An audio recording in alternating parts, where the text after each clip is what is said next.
नमस्कार, घटना चक्र में आपका स्वागत है। मैं हूं विपुल सिंह। रोज बरोज इस वक्त हम कुछ खास मुद्दों को लेकर के आते हैं और तमाम जो पैनलिस्ट होते हैं उनसे समझने की कोशिश करते हैं। और इस समय जिस मुद्दे को लेकर के सबसे ज़्यादा सरगर्मी है वो है झारखंड के अंदर 25 तारीख को पहले चरण का चुनाव होने जा रहा है। क्या कुछ तैयारियां हैं, पीएम मोदी वहां पर पहुंचे हैं, वहां पर क्या कुछ उन्होंने कहा, इन तमाम चीज़ों को समझेंगे। आइए पहले जरा दिखाते हैं आपको एजेंडा क्या है हमारा। झारखंड में मोदी की हुंकार, परिवारवाद से राज्य को मुक्ति दिलाने का किया आह्वान। पड़ोसी बिहार के सीएम को भी लिया आड़े हाथ, कहा बीजेपी को दीजिए मौका तो झारखंड की धरती को भुखमरी और कुपोषण से दिला दूंगा छुटकारा। और मोदी की विशाल रैली से बीजेपी में लौटी जान, जेएमएम ने तेज किया पूर्ण बहुमत वाली सरकार के लिए अभियान। झारखंड विकास मोर्चा और कांग्रेस में बढ़ी गहमा गहमी, 25 नवंबर को पहले चरण का मतदान। चलिए, तो आज के एजेंडे में हम अगले 1 घंटे तक झारखंड की सियासत को समझने की कोशिश करेंगे। तमाम पैनलिस्ट हमारे साथ मौजूद हैं, लेकिन उनको रूबरू कराएं और उनसे बातचीत शुरू करें। इससे पहले क्या कुछ अपने दौरे पर क्या कुछ कहा प्रधानमंत्री मोदी ने, वो सुनाते हैं आपको। अगर आपको बुरा न लगे तो मैं एक शिकायत करना चाहता हूँ, करूँ? बुरा नहीं मानोगे ना? मुझ पर नाराज नहीं हो जाओगे ना? पक्का पक्का? अब मुझे बताओ भाई, मैं लोकसभा के चुनाव में भी पलामू आया था। उस समय तो मैं स्वयं चुनाव लड़ रहा था। भारतीय जनता पार्टी की दिल्ली में सरकार बनानी थी। मैं खुद लड़ रहा था और आपके साथ आया था। उस सभा में तो इससे आधे लोग ही आए थे। आज क्या कारण है वो उससे भी डबल आ गए।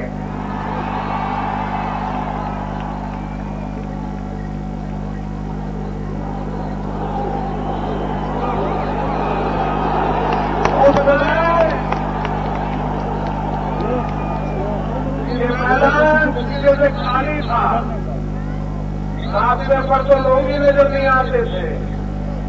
आज मैं देख रहा हूँ उधर रास्ते पर भी जहां मेरी नजर पहुंच रही है लोग ही लोग नजर आ रहे हैं।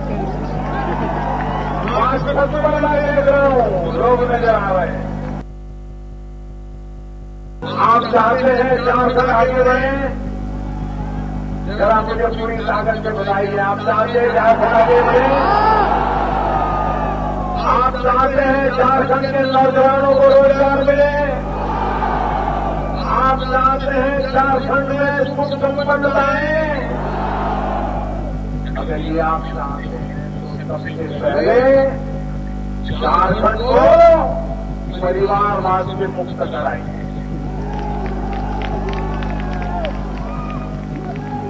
ये भाई भतीजावाद, ये भाई बाप बेटावाद, ये रिश्तेदारी का कारोबार,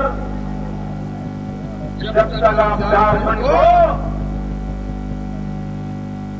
ऐसे परिवारवाद की जुगाड़ से मुक्त नहीं कराओगे, उनका तो घर भरता जाएगा, उनका परिवार को फलेगा फूलेगा, लेकिन मेरे झारखंड के भाई बहनों का भला नहीं होगा। ये हमारे झारखंड के पास जो प्राकृतिक संपदा है ना, ऑस्ट्रेलिया के पास भी वैसी ही प्राकृतिक संपदा है। हमारे पास कोयले के ढेर है, उनके पास भी कोयले के ढेर है। जितनी भू संपदा हमारे पास है उतनी भू संपदा ऑस्ट्रेलिया के पास। उनकी जनसंख्या हमारी जनसंख्या बराबर है, लेकिन क्या कारण है? झारखंड गरीब हो गया और ऑस्ट्रेलिया अमीर हो गया। क्या कारण है? ये भूमि अमीर है, लोग गरीब है, क्योंकि आप ऐसी सरकारें मिली है जिन सरकारों ने आपके सपनों को दूर दूर कर दिया।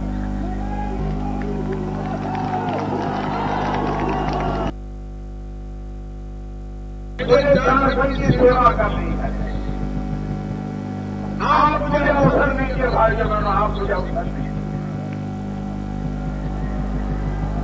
मुझे झारखंड के आदिवासियों का भला करना है, मुझे झारखंड के नौजवानों का भला करना है, मुझे झारखंड के छोटे छोटे गांवों का भला करना है। और इसके लिए मुझे इस चुनाव में झारखंड में सेवा करने का अवसर दीजिए, इसलिए मैं आज आपके पास आया हूं। तो तमाम मुद्दों पे बातचीत की प्रधानमंत्री मोदी ने। नक्सलवादियों से बंदूक छोड़ने की अपील की, परिवारवाद को निशाना बनाया, झारखंड की तुलना ऑस्ट्रेलिया से की और बताया कि कितना अंतर है आर्थिक स्थिति में, प्राकृतिक संपदा के मामले में समानता होने के बावजूद। इन तमाम मुद्दों को उन्होंने उठाया और जीतन राम मांझी पे भी उन्होंने एक तरीके से नाम लिए बिना एक तरीके से हमला बोला था और उसके लिए भी अपील की कि चोट का बदला वोट से लिया जाए। तमाम पैनलिस्ट हमारे साथ मौजूद हैं। हमारे साथ जुड़ चुके हैं इरफान अहमद साहब, नेता भारतीय जनता पार्टी के। हमारे साथ मिथिलेश प्रसाद जी हैं, जेडीयू को रिप्रेजेंट कर रहे हैं। हमारे साथ आलोक कुमार जी हैं, वरिष्ठ पत्रकार। हमारे साथ अवधेश कुमार जी हैं, वरिष्ठ पत्रकार। और थोड़ी देर में हमारे साथ सुनीत चोपड़ा जी भी मौजूद होंगे, नेता सीपीएम के। पहला सवाल आलोक जी आपसे होगा, आज के इस भाषण को किस तरीके से आप देख रहे हैं? विपुल, मोदी बेमिसाल है अपनी बातों को कहने में। आज की तारीख में अगर कोई सबसे बेहतर तरीके से संवाद कर पा रहा है तो ऑस्ट्रेलिया हो, झारखंड हो, हरियाणा हो, महाराष्ट्र हो, तो जिस तरीके से वो संवाद करते हैं जी मोदी, वो एक बार फिर से झारखंड के लोगों को दिखा और भी परिमार्जित तरीके से दिखा जी। और इस बातचीत करने के अंदाज में मोदी वहां के लोगों के मन में जो संशय बसा है वो संशय ये है कि झारखंड बनने के 14 वर्षों में सबसे अधिक वर्ष तक भारतीय जनता पार्टी की सरकार रही है और उस सरकारों पर भी उसके विकास नहीं कर पाने का दोष है।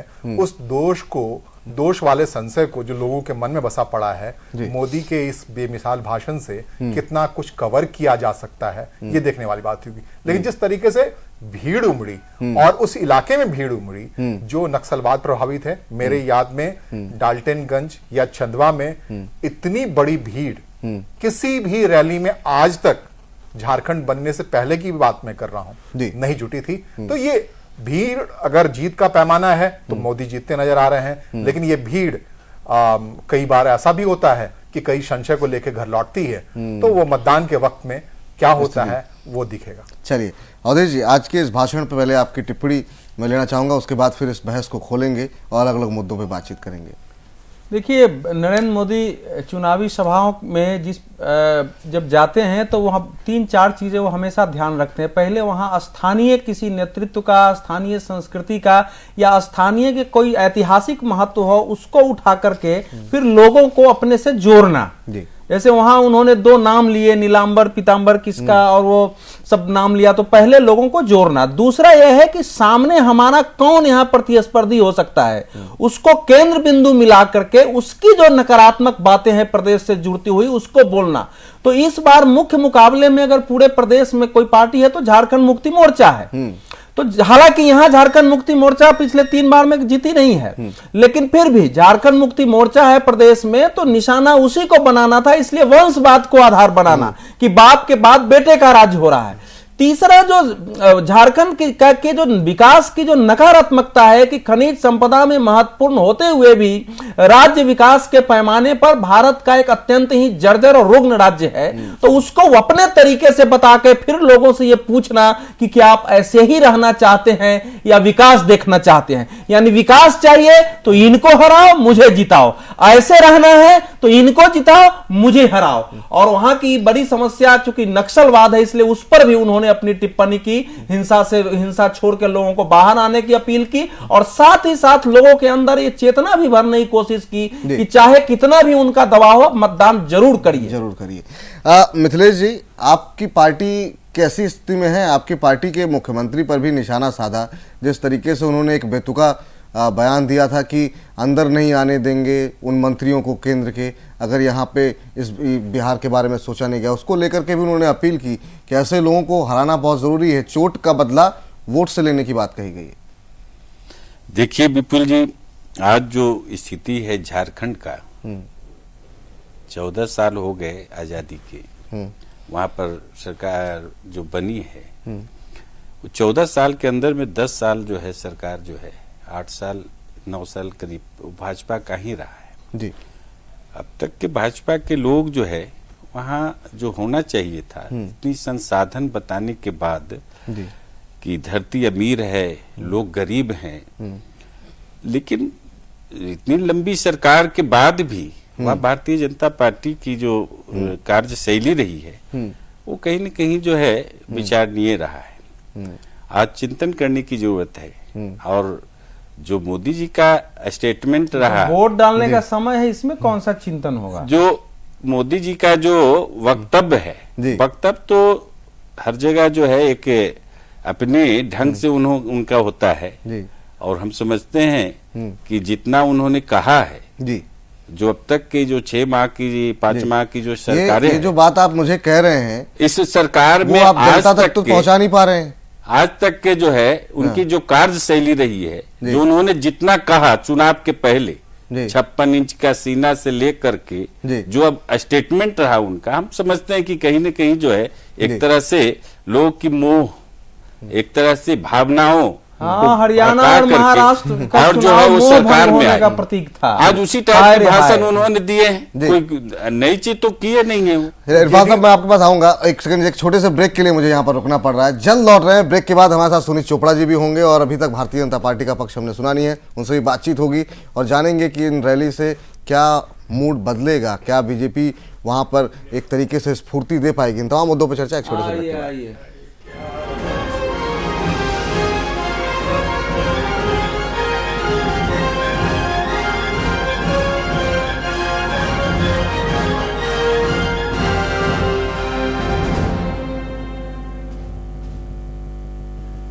हेलो,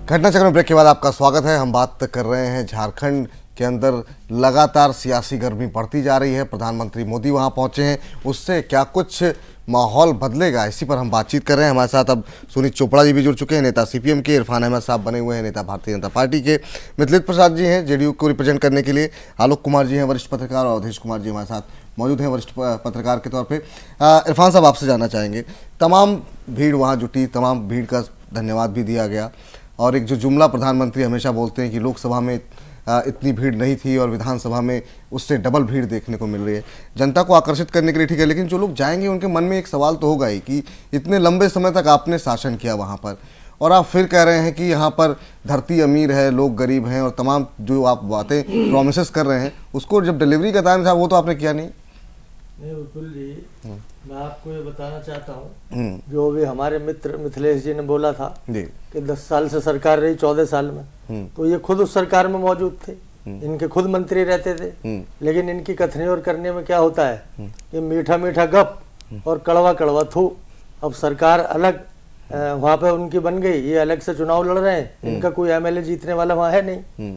दूसरे जो प्रधानमंत्री ने जिस परिप्रेक्ष्य में बात की है, तो वो वहाँ की बदकिस्मती ये रही कि जब उस टाइम पर 3 स्टेट अगर अलग अलग बने थे तो बाकी 2 ने तो इतनी ज्यादा तरक्की कर ली। उसके पीछे लॉजिक क्या था कि फुल मेजोरिटी से वहाँ सरकारें बनती रही, हमारे छत्तीसगढ़ में भी बनती रही और उत्तराखंड में भी बनती रही, भले किसी की भी सरकार हो, भले कांग्रेस की रही हो या हमारी रही हो, लेकिन जब तक फुल मेजोरिटी की सरकार नहीं होती कोई विकास संभव है नहीं। तो वहां पर अगर 10 साल तो इस बार कैसे मिलेगी? आप तो पहले से जोड़ तोड़ की अगर सरकार रही तो उसमें कहीं ना कहीं अगर कोई पेच रहा तो जोड़ तोड़ वाली सियासत कराया। तो अब हमारा जो मिशन है वहाँ कि हमारी फुल फ्लैज वहाँ सरकार आएगी, केंद्र में हमारी सरकार है, तो जो प्रॉब्लम्स है वहाँ की, जा तो रहे गठबंधन के साथ, जा तो गठबंधन के साथ रहे, गठबंधन है लेकिन वो बहुत ही छोटे पोर्शन के जो है हमारे गठबंधन के साथी हैं, उतने बड़े वाले नहीं हैं। तो हम तो, हमारी तो आदत है सबको साथ लेके चलने की।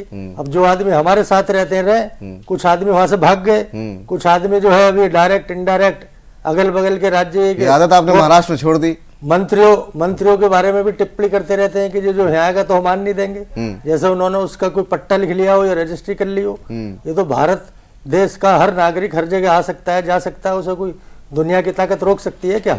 विपुल जी, मैं एक मोदी जी ने अगर वहां पर वो बयान दिया है या इतनी जबरदस्त वहां पर जो जनता उमड़ी है, तो उसके पीछे जो हमारे केंद्र में सरकार चल रही है, जिस तरह की एकदम जो है गरीबों से रिलेटेड योजनाएं चल रही हैं, आम आदमी तक पहुंचने के लिए हमारे प्रयास है। जितनी भी अब तक ऐसी योजनाएं आई हैं एकदम आम आदमी के लिए, गरीब आदमी के लिए, किसानों के लिए। एक सवाल मैं बीच में ये माफी चाहूंगा, लेकिन जो हमारे अपोजिशन के विपक्ष के आदमी, भारतीय जनता पार्टी की सरकार रही है और मोदी के बॉडी लैंग्वेज से लगा कि वो भारतीय जनता पार्टी का जिक्र करने के बजाय अपनी सरकार की बात कर रहे हैं। क्या भारतीय जनता पार्टी और मोदी अलग अलग हो गए हैं? नहीं, सब दोनों एक है, ना मोदी जी अलग है ना भारतीय जनता पार्टी अलग है।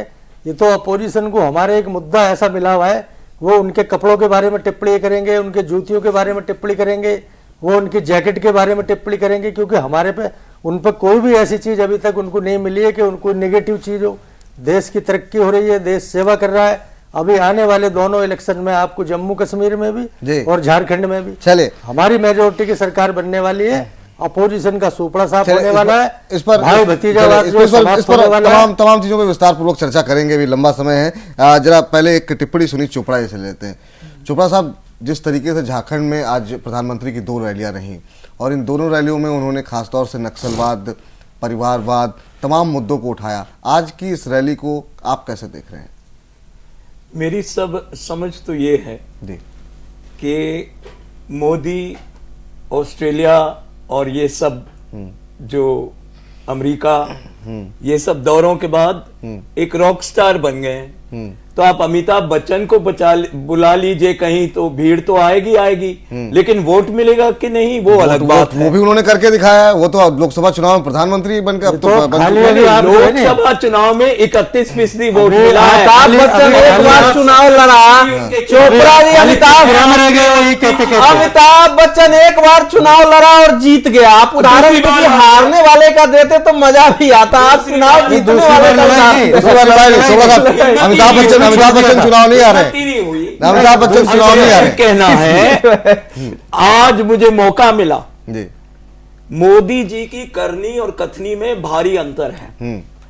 आज मैंने आंगनवाड़ी की महिलाओं को देखा और मैंने देखा कितनी हजार महिलाएं पूरे देश से आई हुई हैं। आज तक आंगनवाड़ी के जो मजदूर हैं उनकी मजदूरी को मजदूरी नहीं माना जाता, वॉलंटियर माना जाता। चाहे वो मनमोहन सिंह मैं भी अभी चाहे मोदी हो, मैं भी अभी बंगाल से होकर आया हूं और मोदी साहब को मालूम था कि ये महिलाएं आ रही हैं, 2 करोड़ हस्ताक्षर लेके आई हैं और उन्होंने सोचा कि अब इनको क्या देखना, इनका क्या सामना करना, तो पहुंच गए और कहीं।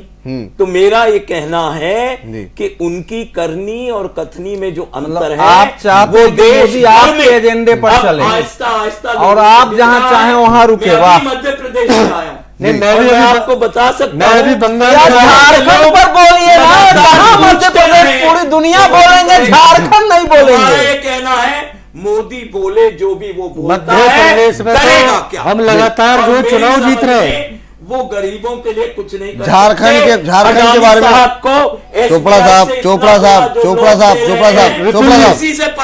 मैं इनकी बात पर जो चोपड़ा जी की टिप्पणी कर दूं, मैं अभी बंगाल से आया हूं।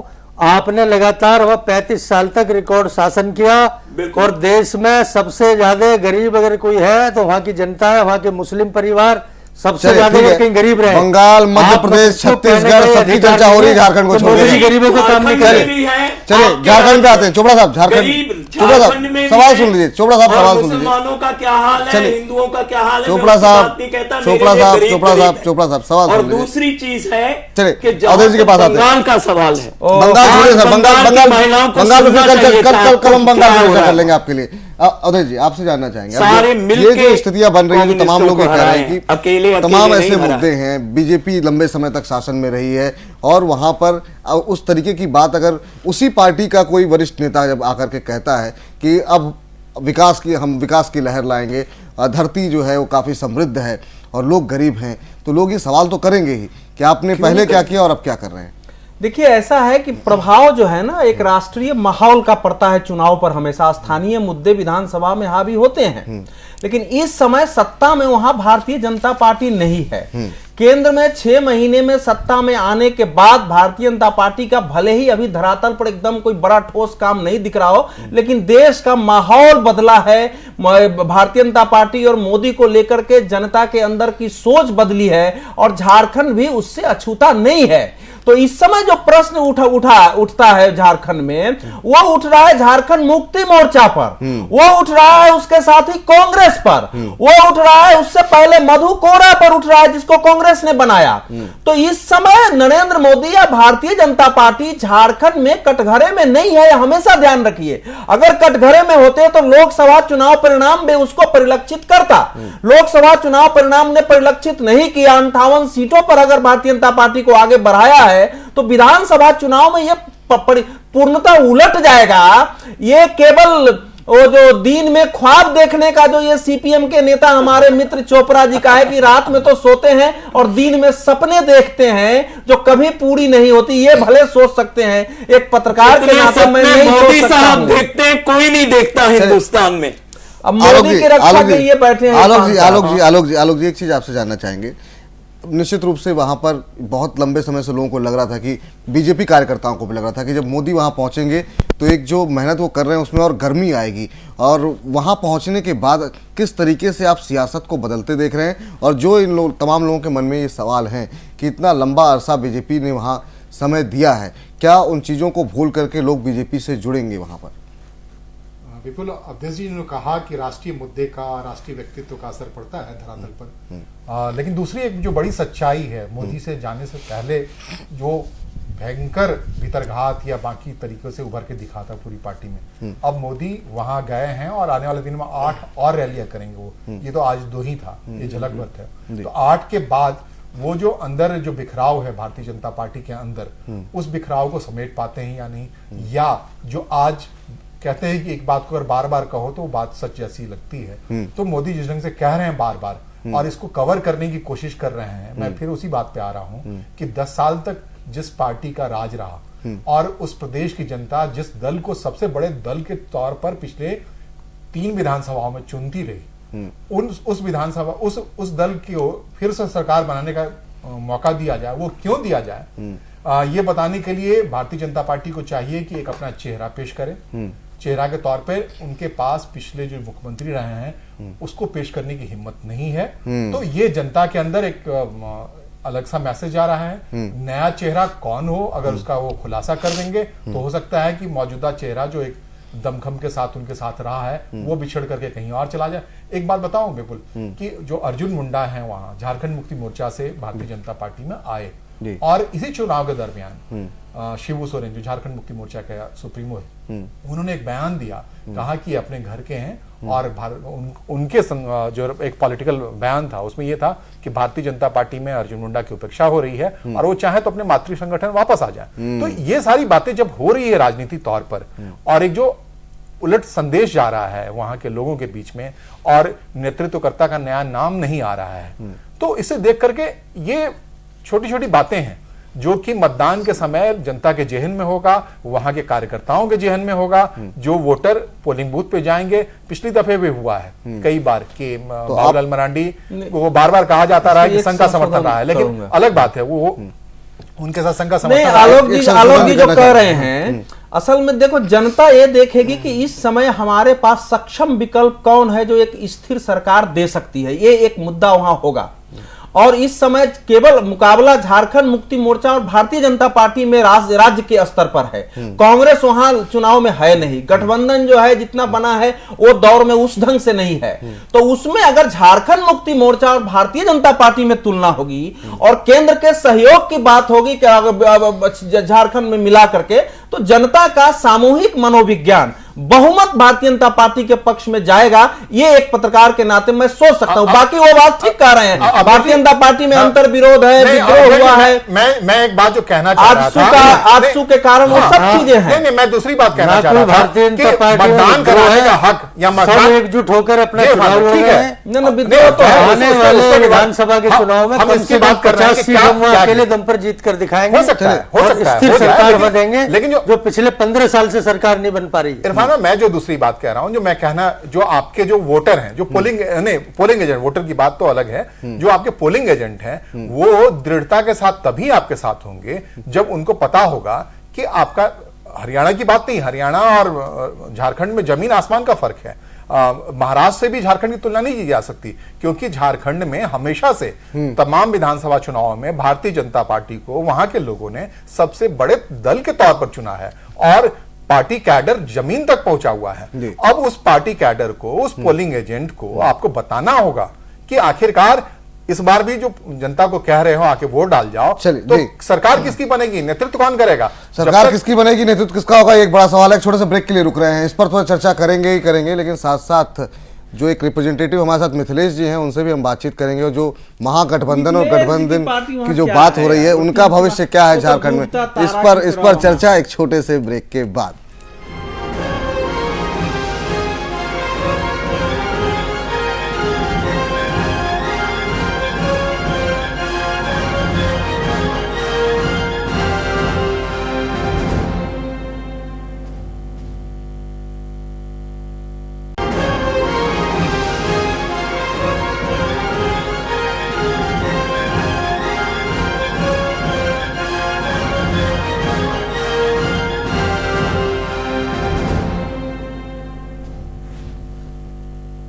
घटना चक्र में ब्रेक के बाद आपका स्वागत है। तमाम पैनलिस्ट हमारे साथ मौजूद हैं। हमारे साथ सुनीत चोपड़ा जी हैं, नेता सीपीएम के, हमारे साथ इरफान अहमद साहब हैं, नेता बीजेपी के, मिथिलेश प्रसाद जी हैं जेडीयू को रिप्रेजेंट करने के लिए। इसके अलावा आलोक कुमार जी हैं, वरिष्ठ पत्रकार, अवधेश कुमार जी हमारे साथ वरिष्ठ पत्रकार के तौर पर मौजूद हैं। ब्रेक के पहले भी हम बातचीत कर रहे थे झारखंड में सरगर्म हुई सियासत की। आगे इस चर्चा को बढ़ाते हैं। उससे पहले हमने खास रिपोर्ट तैयार की है। हरियाणा और महाराष्ट्र की तर्ज पर ही मोदी ने ही अपने सर पर, मोदी का चेहरा ही झारखंड में बीजेपी के लिए संजीवनी का काम कर सकता है, ऐसा बीजेपी मान रही है। महाराष्ट्र और हरियाणा से कितनी अलग स्थितियां हैं, क्या वाकई में वो सफलता झारखंड में दोहरा पाएगी बीजेपी? इसी पर हमने एक रिपोर्ट तैयार किया, आप उसे देखिए, उसके बाद चर्चा को आगे बढ़ाते हैं। देश लौटते ही पीएम नरेंद्र मोदी ने झारखंड में मोर्चा संभाल लिया। अपने जाने पहचाने अंदाज में एक के बाद एक 10 रैलियां कर मोदी सियासी हवा के रुख को बीजेपी के हक में मोड़ने में जुट गए। मोदी लहर पर सवार बीजेपी ने महाराष्ट्र और हरियाणा की तर्ज पर झारखंड में कोई चेहरा प्रोजेक्ट नहीं किया। बीजेपी को उम्मीद है कि यहां भी उसकी नाव मोदी नाम के सहारे पार लग जाए। लोकसभा की 14 में से 12 सीटें जीतकर बीजेपी उत्साहित, तो पीएम बनने से पहले और पीएम बनने के बाद राज्य में मोदी को मिल रहे जन समर्थन से बीजेपी के हौसले 7वें आसमान पर। सरकारी कार्यक्रम में सीएम हेमंत सोरेन की हुटिंग और मोदी मोदी के नारे भी सूबे में पीएम की लोकप्रियता की कहानी कहते हैं। लेकिन झारखंड विजय की राह पीएम मोदी और बीजेपी के लिए इतनी आसान भी नहीं। उसकी कई वजह हैं। मसलन 14 साल पुराने झारखंड में सबसे लंबे अरसे तक बीजेपी का मुख्यमंत्री रहा, मगर गिनाने के लिए उसके पास अपयश के अलावा कुछ नहीं। कानून व्यवस्था और विकास के नाम पर झारखंड देश के सबसे पिछड़े राज्यों में शुमार है।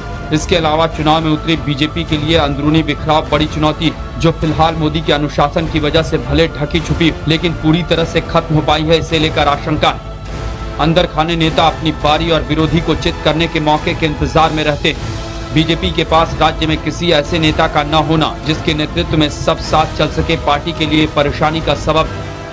हालांकि चुनाव से पहले बाबूलाल मरांडी की बीजेपी में वापसी की फिर से कोशिशों की खबर, लेकिन गठबंधन की बात बनी तो ऑल झारखंड स्टूडेंट यूनियन के सुदेश महतो के साथ। गठबंधन के नाम पर एक सीट रामविलास पासवान की पार्टी एलजेपी को देने पर भी विवाद बना हुआ है। कहा जा रहा है कि एलजेपी की बजाय बीजेपी को केंद्रीय मंत्री उपेंद्र कुशवाहा की राष्ट्रीय लोक समता पार्टी को साथ रखना चाहिए था। उससे जेडीयू और आरजेडी के जातीय समीकरण को नुकसान पहुंचाना आसान होता। आदिवासी बाहुल्य राज्य होने के बावजूद झारखंड में बीजेपी के नेता आदिवासी नेता के नाम पर जो बड़ा चेहरा है वो है पूर्व सीएम अर्जुन मुंडा, जिन्हें अपने मातृ संगठन झारखंड मुक्ति मोर्चा में लौटने का आग्रह कर जेएमएम सुप्रीमो शिबू सोरेन ने बीजेपी के वोट बैंक में सेंध लगाने का नया शिगुफा छोड़ा है। अर्जुन मुंडा को छोड़कर झारखंड विधानसभा में बीजेपी के पास दूसरा बड़ा आदिवासी चेहरा नहीं है जो सत्तारूढ़ जेएमएम के पारंपरिक जनजातीय वोट बैंक में सेंध लगा सके। इसके साथ ही टिकट बंटवारे में जातीय समीकरणों को साधने में बीजेपी कई जगहों पर चूकी हुई नजर आ रही है। जिताऊ उम्मीदवारों के चक्कर में नवागंतुक नेताओं को टिकट देना भी बीजेपी के लिए नुकसानदेह साबित हो सकता है और उसकी वजह है टिकट न मिलने से नाराज स्थानीय नेताओं की भीतरघात। परिवार चलाना मुझे आता है, हर दरार को हम पाट चुके हैं, जो बचा खुचा होगा वो पाट लेंगे। झारखंड में बूथ लेवल मैनेजमेंट चुनाव नतीजों पर खासा असर डालता है। नाराज नेताओं का खामोश बैठना भी पार्टी उम्मीदों को झटका दे सकता है। झारखंड का एक सियासी सच ये भी है कि यहाँ संघ का प्रभाव रहा है। बीजेपी समर्थक वोटरों की अच्छी खासी तादाद भी है, मगर बेहतर छवि के उम्मीदवारों के अभाव में लोग बड़ी संख्या में मतदान के लिए नहीं आते।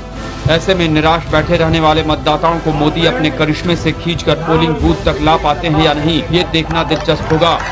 हालांकि इसमें कोई दो राय नहीं कि पीएम नरेंद्र मोदी अपनी लोकप्रियता के शिखर पर हैं। लोग उनकी बातें सुनते भी हैं और भरोसा भी करते हैं, लेकिन पीएम की बेदाग छवि के साथ ही झारखंड में बीजेपी के दामन पर कुछ दाग हैं और दगा देने वाले कुछ नाम भी, जो चाहते हैं कि पार्टी को बहुमत नहीं अल्पमत मिले ताकि उनकी लॉटरी लग सके। मोदी के लिए चुनौती एक और भी है कि क्या वो झारखंड में नेताओं के बीच बटी बीजेपी को एकजुट करने में कामयाब हो पाएंगे।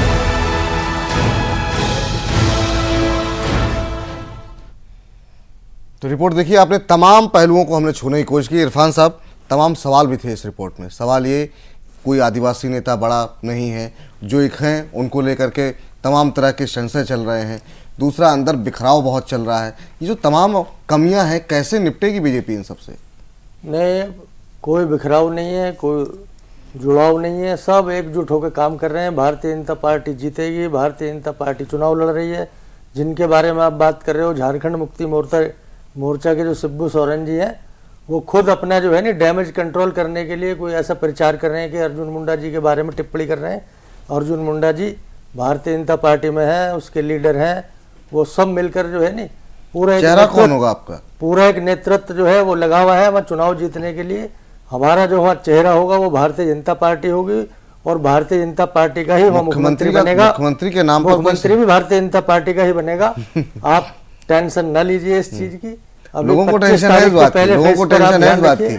टेंशन आपको होना चाहिए, हमें तो लोगों को होगा टेंशन। आप और बाकी पार्टी वाले उन्हें टेंशन हो रही ना, कौन आदमी होगा? कोई भी होगा, भारतीय जनता पार्टी का आदमी होगा। चूंकि उनका तो वहाँ कुछ है नहीं बेचारे का। नहीं, विपुल जी एक चीज देखिए, कोई भी लीडर होगा, चेहरा होगा, कोई मुख्यमंत्री होगा, भारतीय जनता जनादेश मिलेगा तब न। मोदी जी वहाँ पर जो है प्रचार कर रहे हैं, कोई ऐसा चेहरा सामने नहीं लाए कि मुख्यमंत्री बनाए। क्या मोदी जी मुख्यमंत्री बने? अरे मिथिलेश जी, एक सवाल का जवाब दीजिए, एक सवाल का जवाब मेरे दीजिए। आप इस बार के चुनाव में जो गठबंधन है आपका कर क्या रहा है, लोगों तक क्या बात अपनी पहुंचा पा रहा है, आपकी स्थिति है क्या वहाँ? नहीं, हमारी स्थिति बहुत ही बढ़िया है। गठबंधन जो है निश्चित रूप से अच्छी परफॉर्मेंस करने जा रही है। और एक चीज और देखिए, बताइए ना, हिंदुस्तान में दो प्रदेश। आप स्टूडियो में बैठे, यहाँ पर भी आपका बॉडी लैंग्वेज जो है सपोर्ट नहीं कर रहा है, कि आपको लग रहा है कि आप कह कुछ और रहे हैं। अरे वो तो बार भाजपा की जीती थी। हिंदुस्तान में दो प्रदेश जो अमीर प्रदेश कहा जाता है, वह प्रदेश है एक झारखंड और दूसरा है छत्तीसगढ़। छत्तीसगढ़ में लगातार सरकारें हैं। आप देखिए ना भाई, भारतीय जनता पार्टी की सरकार हाईटेक सरकारें हैं जी, और वहाँ की जनता के हालात देखिए ना। आप लड़ रहे हैं चुनाव झारखंड, आप जो है झारखंड की अपनी स्थिति बताइए। छत्तीसगढ़ की जनता लगातार वहाँ क्यों चुनाव जीत रहे हैं छत्तीसगढ़ में? रहने के उपरांत भी उस प्रदेश में दवा में बताइए भाई क्या कहें, क्या चूहे की दवा मिला कर लोगों को दिया जा रहा है। झारखंड में आप कहां पर हैं, अपने बारे में बताइए सर। बीजेपी के बारे में हमने रिपोर्ट दिखा दी, तमाम लोगों से राय ले ली। आपका जो गठबंधन है उसकी स्थिति बताइए। राम मांझी झारखंड जा रहे हैं आपके मुख्यमंत्री चुनाव प्रचार में, क्या बोलेंगे वहाँ? कि जा भी रहे हैं कि नहीं? नहीं, जा रहे हैं सरकार वहाँ पर प्रचार में जा रहे हैं। क्या बोलेंगे? सत भैया सतभैया बोलना कोई गलत बात थोड़ी थी। अच्छा, 7 मंत्री केंद्र में बने हैं, वो भी कटपिस मंत्री, और आप कह रहे हैं कि उनको घुसने नहीं देंगे, जो है रोक देंगे, तोड़ देंगे गाड़ी का शीशा, कोई मतलब नए काट के झारखंड के बारे में आप लोग पूछ के जिसकी पार्टी का कौन सा है ऐसा मंत्री जो परफॉर्मेंस, एक प्रतिक्रिया लेते हैं जरा। अरे सभी अंगों से विकलांगता को प्राप्त जो है झारखंड में इनकी पार्टी झारखंड मुक्ति मोर्चा, इनसे ज्यादा ताकत तो वहां सीपी माने कम्युनिस्टों की है वहां, भले वोट इनको कम आता हो, चलिए लेकिन एक चोपड़ा ताकत तो है। प्रक्रिया लेंगे। अखिलेश अखिल जी हमारे साथ हैं, वरिष्ठ पत्रकार। अखिलेश जी, आपसे जानना चाहेंगे आज जो रैली हुई है आप कैसे देख रहे हैं, और अभी की जो राजनीतिक स्थितियां हैं जो बन रही हैं, झारखंड में बनती हुई दिखाई दे रही हैं, उसे आप कैसे देख रहे हैं? किससे पूछ रहे हैं? अखिलेश जी सुन पा रहे हैं आप मुझे? मुझे लगता है संपर्क उनसे टूट गया है हमारा। चलिए चोपड़ा जी से एक प्रतिक्रिया लेते हैं। चोपड़ा जी, आप कैसे जज कर रहे हैं एक राजनेता के तौर पर भी, आपको क्या लग रहा है वहां पर की जो स्थितियां बन रही हैं? क्योंकि आप क्रिटिसाइज आपने महाराष्ट्र और हरियाणा के चुनाव में भी किया था, जब नतीजे आए तो वो बीजेपी के पक्ष में गए, और ये ही क्रिटिसिज्म और झारखंड का चुनाव है। हाँ, एक राजनेता के तौर पर नतीजों का हुआ क्या अभी हमने देखा है कि किस तरह के वहां पर साधु संत बैठे हुए हैं जो उस पूरे प्रांत का सत्यानाश कर रहे झारखंड पे ना सर, और वहां के मुख्यमंत्री को इतने समय लगा जब तक कि पूरा हिंदुस्तान नहीं जल गया, उसके खिलाफ कदम नहीं एक पॉलिटिकल एक्सपर्ट के तौर पर, एक पुराने राजनीतिक के तौर पर, एक पुराने राजनीतिक चोपड़ा साहब मेरा सवाल सुन कर रहे हैं। चोपड़ा साहब सवाल, मोदी भी तो कहां से है? चोपड़ा साहब झारखंड पर बोलिए ना, क्या कर रहे हैं आप? इतने बुजुर्ग नेता हैं, आपसे झारखंड पर पूछा जा रहा है। हरियाणा तो पश्चिम बंगाल तो छत्तीसगढ़, अब मॉस्को पहुंच जाइए, अमेरिका पहुंच जाइए, चीन पहुंच जाइए, झारखंड चुनाव पर बोलिए। तो ऑस्ट्रेलिया की बात कर रहे हैं आप, जो है मोदी को कहिए कि ख्याली पुलाव सुंदर दिखते हैं लेकिन खाए नहीं जाते। चलिए इस बीच अखिलेश अखिल जी हमारे साथ जुड़ चुके हैं, वरिष्ठ पत्रकार। अखिलेश जी, आपसे जानना चाहेंगे आज मोदी की रैली के बाद जो 2 रैलियां हुई हैं, क्या सियासी माहौल वहां पर है, क्या स्थितियां बन रही हैं, तमाम पार्टियों की क्या स्थिति है? अखिलेश जी सुन पा रहे हैं आप मुझे? किस ग्रह पर चले गए अखिलेश जी? चलिए, लगता है संपर्क नहीं हो पा रहा है, इस पर जो है आगे चर्चा करेंगे। मुझे लगता है सुमित जी से ये बात पूछनी चाहिए। अखिलेश जी, भाजपा की राजनीति, यहाँ की जो 14 साल की राजनीति जो भी हो, लेकिन अभी स्थिति ऐसी है कि जेएमएम और बीजेपी 2 ही पार्टी यहाँ पर दिखाई पड़ रही है। जेएमएम को भी बहुत कम नहीं आंका जा सकता है और बीजेपी को भी बहुत कम नहीं आंका जा सकता है। लेकिन इसमें आपको एक बात बता दें कि अगर नरेंद्र मोदी की छवि नहीं होती तो इस बार के चुनाव में बीजेपी यहाँ साफ हो जाती। और आज की रैली के बाद ऐसा लगता है कि बीजेपी पूर्ण बहुमत की तरफ भले ही नहीं बढ़ती हो, लेकिन बड़ी पार्टी के रूप में वो सामने आएगी वो। तो क्या आप ये कह रहे हैं कि स्थितियां इस तरह की भी हो सकती हैं कि जेएमएम दोबारा सत्ता में आए? हाँ, ऐसी हो सकती है। देखिए, अभी के जो हालात है उसमें फ्रैक्चर्ड की स्थिति दिखाई पड़ती है। हम अपने हमारे एक अभिन्न साथी वहाँ भेज ही बैठे हुए हैं जी, उनकी बातचीत हम सुन रहे थे। किसी नेता को या साथी को काफी वो डांट रहे थे और उसे ये लग रहा कि बीजेपी की जो पूरी राजनीति है नरेंद्र मोदी की छवि पर यहाँ टिकी हुई है। नरेंद्र मोदी की छवि अगर नहीं होती तो मेरा मानना है, और हमको लगता है ये दिखाई भी पड़ेगा बाद में चुनाव के बाद, कि बीजेपी की किसी नेता में इतनी छवि नहीं बची हुई थी जो कि यहाँ के चुनाव को वो निकाल पाता। वो ये आपने कहा कि नरेंद्र मोदी की छवि का असर हो सकता है बोल रहे हैं जी, और जेएमएम को भी मौका मिल सकता है, लेकिन जो आरजेडी जेडीयू कांग्रेस का गठबंधन है वो उसकी स्थिति वहां पर क्या है इस समय ग्राउंड पर?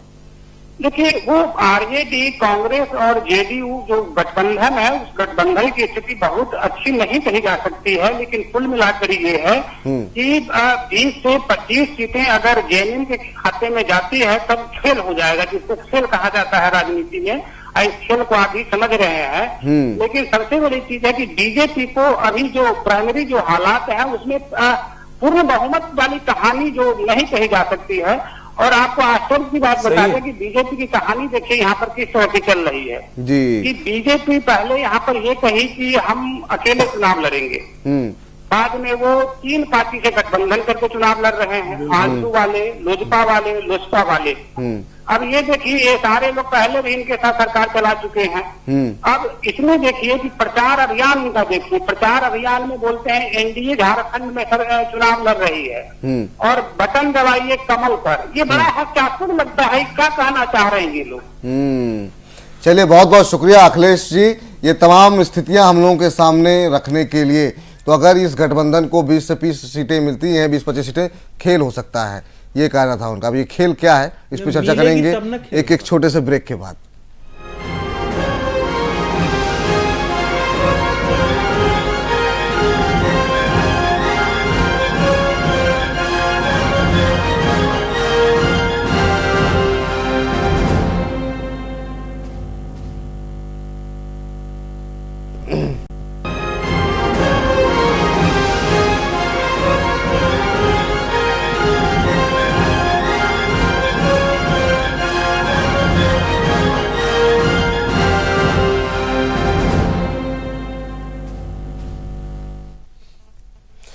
तमाम पैनलिस्ट हमारे साथ मौजूद हैं। ब्रेक के पहले हम बात कर रहे थे कि किस तरह की स्थितियां बन सकती हैं झारखंड में, और जो हमारे साथ वरिष्ठ पत्रकार अखिलेश अखिल जी हैं वो अभी कह रहे हैं कि तस्वीर साफ नहीं है। मोदी के आने के बाद निश्चित रूप से उस छवि के सहारे बीजेपी आगे जरूर बढ़ रही है, लेकिन बहुमत तक पहुंच पाएगी इस पर संशय है। अवधेश जी की टिप्पणी आप। देखिए अखिलेश जी झारखंड में लंबे समय से हैं, बहुत सारे रिपोर्ट उन्होंने भेजे हैं, मैंने पढ़ी है, और झारखंड की राजनीति का जो विकृत रूप है उसको उन्होंने बिल्कुल एकदम क्रूर शब्दों में व्यक्त किया है। तो इसलिए वो जो कुछ भी बोल रहे हैं एक पत्रकार के नाते ये उनकी एनालिसिस है, लेकिन उनकी बात से भी ये निकल रहा है कि मोदी के खड़ा होने के रैली के बाद अगर माहौल थोड़ा कमजोर भी था तो उसमें ताकत आ रही है। अगर आ रही है तो 8 रैली और होनी है, तो 8 रैली जाते जाते अगर क्या सिचुएशन होगी वो देखना पड़ेगा। झारखंड मुक्ति मोर्चा भाजपा मुख्य लड़ाई में है, हम सब लोग जानते हैं, लेकिन झारखंड मुक्ति मोर्चा को सत्ता में होने के जो सत्ता विरोधी एक रुझान होता है और जो मोदी के प्रति एक आकर्षण है जनता का, उन दोनों को अगर आप इस समय मिलाएंगे तो फिर भी मैं कहूंगा कि भारतीय जनता पार्टी में विद्रोह के बावजूद, गठबंधन के कारण पार्टी में असंतोष के बावजूद, जनता में असंतोष के बावजूद भाजपा मोदी के नाम पर चुनावी नैया पार कर सकती है। चलिए सुनीत चोपड़ा जी, आप तमाम बातें कह रहे थे, तमाम हल्ला था, इस वजह से आपकी बात शायद स्पष्ट रूप से रखी नहीं जा सकी। सवाल मेरा आपसे ये है कि आप बात कर रहे थे झारखंड से, जब भी मैंने सवाल पूछा आप तमाम अलग अलग राज्यों की बात करने लगते थे। सवाल बहुत सीधा है मेरा कि आप पश्चिम बंगाल में लंबे समय तक आपने राज किया है, बगल में झारखंड है, अब तक वहां पर आप पहुंच नहीं पाए। क्या बड़ी वजह मानते हैं नाकामी की, और इस चुनाव में क्या भूमिका आपकी कुछ है या आप नगण्य हैं? झारखंड में हम पहले भी रहे थे, हमारे एमएलएस भी थे। हमारा ये कहना है कि जब तक झारखंड के बच्चे बेचे जाएंगे, 10 साल भाजपा के राज के बावजूद जितने बच्चे बिकते हैं आके दिल्ली में वो झारखंड से आते हैं, कितने ज्यादा। हमारा ये कहना है जब तक कोयले घोटाले होते रहेंगे, जब तक अमीर लोग कानून अपना बना के गरीबों को तंग करेंगे, एक तरफ माओवाद आएगा, एक तरफ लाल झंडा। ये बात आप जनता को समझा नहीं पा रहे हैं। ज्यादा प्रैक्टिकल की बात कर रहे हैं। ये बात आप जनता को सरकार में यूपीए 1 में जनता को समझा क्यों नहीं पा रहे? सुधार लें कि अब तक सीपीएम का कोई एमएलए झारखंड विधानसभा में नहीं रहा है। सीपीए एमएल का पाकुर में रहा है। नहीं, वो जब बिहार विधानसभा हुआ करता था उस बिहार विधानसभा, अभी झारखंड विधानसभा 2005 क्यों चिंता करते हो? और दूसरी बात रही कि आप खुद अपना कैंडिडेट अब तक तय नहीं कर पाए। लेकिन दूसरी जो बड़ी बात है कि टीएमसी वहां जो शासन में रही है, शासन कर रही है, उसने बार बार लोकसभा में भी अपने ठोस चुनौतियां दी और इस बार भी लगातार कोशिश कर रही है कि जो वहां बंगाली समुदाय है उसको प्रभावित करे, जो कि अब तक सीपीएम उतने साल 35 साल तक शासन रहने के बावजूद नहीं कर पाई थी। तो सुमित किसको प्रभावित करेंगे? सुमित चोपड़ा जी है, जमीन पर समय बहुत कम बचा है, और जहां पर नरेंद्र मोदी की किसको रैली हुई है, प्रभावित जहां पर करेगी नरेंद्र मोदी की रैली हुई बंगाल का हाल है, देखो। उन इलाकों का हमने कुछ लेखा जोखा भी तैयार किया है। उन इलाकों पे जरा क्या कुछ वहां पर आंकड़े कह रहे हैं, इसको जरा आलोक जी से थोड़ा समझ लेते हैं। पहले डाल्टनगंज, विश्रामपुर और ये छतरपुर पे आज हम खास तौर पर विश्लेषण करने जा रहे हैं। अगर संक्षेप में अगर आप अपनी बात रख सके आलोक जी और समझा सकें कि क्या स्थिति है इन क्षेत्रों में।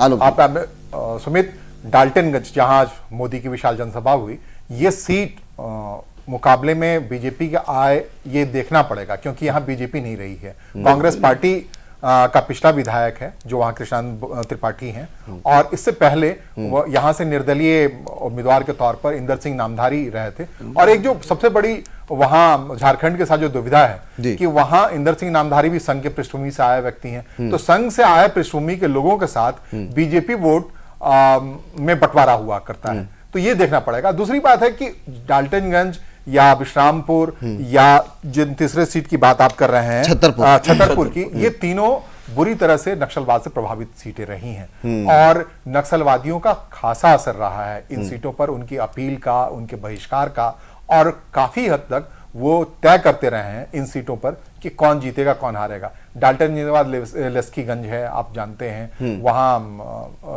बहुत डाल्टनगंज अपने आप में अंग्रेजों के जमाने से खनिज संपदा, सीमेंट की बड़ी फैक्ट्री वाली जगह रही है, रोजगार के बड़े साधन रहे हैं, लेकिन वहां के मास को जोड़ना बड़ा संभव नहीं रहा है।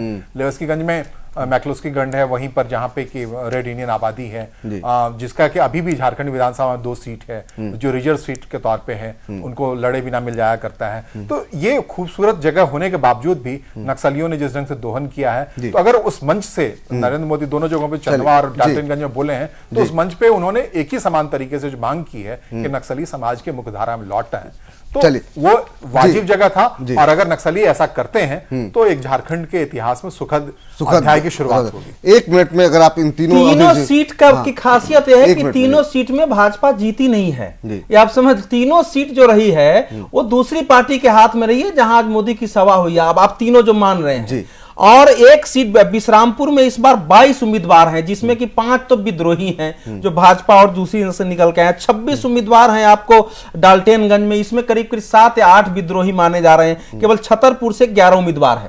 अगर इन तीनों सीटों में भारतीय जनता पार्टी अगर सफल हो जाती है तो ये पहली बार होगा।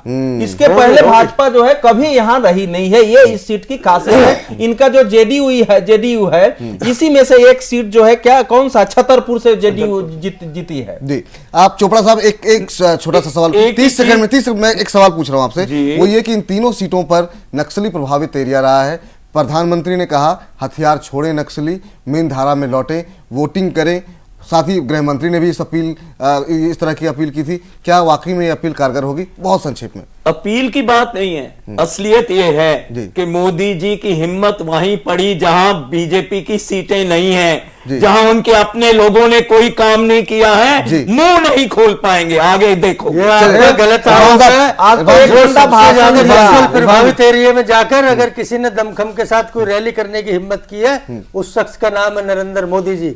आप जो है इतने ही उनसे मतलब जो है उनकी बात करिए, लेकिन आप सबको नहीं, पर शुरू कहां से किए? अगर प्रभावित करने में चले बहुत शख्स का नाम है नरेंद्र मोदी। बहुत शुक्रिया, बहुत शुक्रिया चोपड़ा जी। असलियत क्या है चोपड़ा जी, बहुत शुक्रिया। मास्को, अमेरिका, इस सब पर हो चोपड़ा जी, आज आप एक चीज की शिकायत रहेगी, आपने किसी भी सवाल का सीधा जवाब नहीं दिया। बहुत शुक्रिया लेकिन कार्यक्रम में जुड़ने के लिए। इरफान अहमद साहब आपका भी बहुत शुक्रिया। मिथिलेश जी आपका बहुत शुक्रिया। आलोक जी आप कार्यक्रम में जुड़े, आपका धन्यवाद। और अवधेश जी आप भी का भी बहुत शुक्रिया इस कार्यक्रम में जुड़ने के लिए। तो अब देखना यह है, मुकाबला दिलचस्प है, बाजी किसके हाथ लगेगी। अब तक जो तमाम जो हमारे एक्सपर्ट हैं उनका मानना यह है कि जो लड़ाई है वो जेएमएम और बीजेपी के बीच में है। अब देखना यह है कि क्या मोदी इस लड़ाई को अपने पक्ष में कर पाते हैं या नहीं, नजर हमारी रहेगी। फिलहाल इस कार्यक्रम में इतना ही। आप देखते रहिए जैन टीवी। नमस्कार।